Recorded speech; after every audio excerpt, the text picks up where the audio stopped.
శ్రీకాకుళం జిల్లా అరసవెల్లిలో వెలిసినటువంటి సూర్యనారాయణ భగవాన్ స్వామి వారి తాలూకా రథసప్తమి ఉత్సవాల కార్యక్రమం రాష్ట్ర పండగగా నిర్ణయించిన తర్వాత చాలా గ్రాండ్గా 3 రోజుల కార్యక్రమం నిర్వహిస్తున్నాం. అందులో మొట్టమొదట కర్టెన్ రైజర్ ప్రోగ్రాం కింద సూర్య భగవాన్ స్వామిని ఆరాధిస్తూ సూర్య నమస్కారాల ప్రోగ్రాంతో సుమారు 4000 మందితో ఈ యొక్క కార్యక్రమాన్ని కూడా ప్రారంభించడం జరిగింది. ప్రత్యేకంగా ఈ కార్యక్రమంలో పాల్గొన్నందుకు చాలా ఆనందపడుతున్నాను. ఎప్పుడు జరగని విధంగా ఈ యొక్క ఉత్సవాలు జరపాలనేది ఇప్పుడు ఉన్నటువంటి ప్రభుత్వం తాలూకా కోరిక. దానికి మొట్టమొదట అడుగు వేసింది మరి ఎమ్మెల్యే గారు గొండి శంకర్ గారు. ఇది రాష్ట్ర పండగగా జరగాలని ఒక కోరిక ముఖ్యమంత్రి గారికి తెలియజేసిన వెంటనే శ్రీకాకుళం జిల్లా మీద ఉన్న అభిమానంతో ముఖ్యంగా అరసవల్లి దేవాలయం తాలూకా ఉన్నటువంటి ప్రత్యేకతను గుర్తించి ముఖ్యమంత్రి గారు కూడా దానికి అంగీకరించి రాష్ట్ర పండగగా చేసే అవకాశం మాకు కల్పించారు.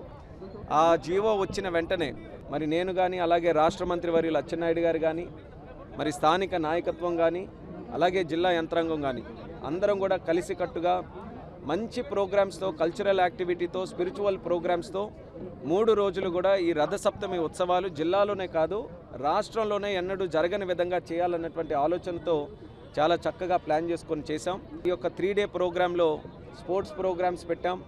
ప్రత్యేక ఆకర్షణ కింద ఒక హెలికాప్టర్ రైడ్ కూడా 3 రోజులు కూడా నిర్వహిస్తున్నాం.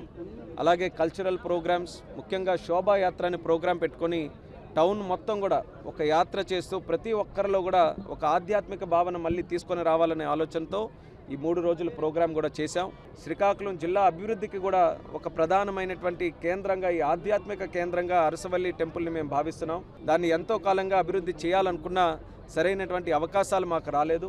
కేంద్రం ఉన్నటువంటి ప్రసాద్ స్కీమ్ ద్వారా కూడా ప్రత్యేకంగా డిపిఆర్ కూడా తయారు చేసి ఆలయాన్ని అభివృద్ధి చేయాలని దానికి కూడా కంకణం కట్టుకొని ముందుకు నడుస్తున్నాం. అయితే ముందుగానే ఈ రథసప్తమి కార్యక్రమం వచ్చింది కాబట్టి టౌన్ అంతటిని కూడా చాలా అంగరంగ వైభవంగా తయారు చేస్తూ ఇక్కడ ఉన్నటువంటి స్థానిక ప్రజానికం కూడా ఇందులో ఇన్వాల్వ్ అయ్యే విధంగా ఈ యొక్క కల్చరల్ ప్రోగ్రామ్స్ స్పిరిచువల్ ప్రోగ్రామ్స్ అన్నీ కూడా పెట్టి చేస్తున్నాం. ఈరోజు 2వ తేదీతో ప్రారంభమైంది. రేపు కూడా కొన్ని ప్రోగ్రామ్స్ పెట్టాం. 4వ తేదీ రథసప్తమి.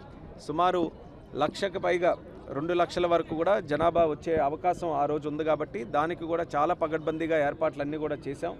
ఎస్పీ గారితో అలాగే ఉన్న పోలీస్ సిబ్బంది అందరినీ కూడా ఏర్పాటు చేసి ఎక్కడ ఎటువంటి లోటుపాట్లు లేకుండా అన్ని రకాలుగా కూడా ప్రయత్నాలు చేశాం. రాష్ట్ర ఎండోమెంట్స్ డిపార్ట్మెంట్ నుంచి కూడా ప్రతి ఒక్కరికి కూడా మేము ఇన్విటేషన్స్ ఇచ్చాం. ఎమ్మెల్యేలు కానీ ఎంపీలు కానీ అందరినీ కూడా పార్టిసిపేట్ చేయమని. మరి అందరూ కూడా ఎంతో ఆసక్తితో చూపిస్తారు. కానీ ఎక్కడ కూడా ఒక పగడ్బందీగా కార్యక్రమం ఇప్పటి వరకు చేయలేదు.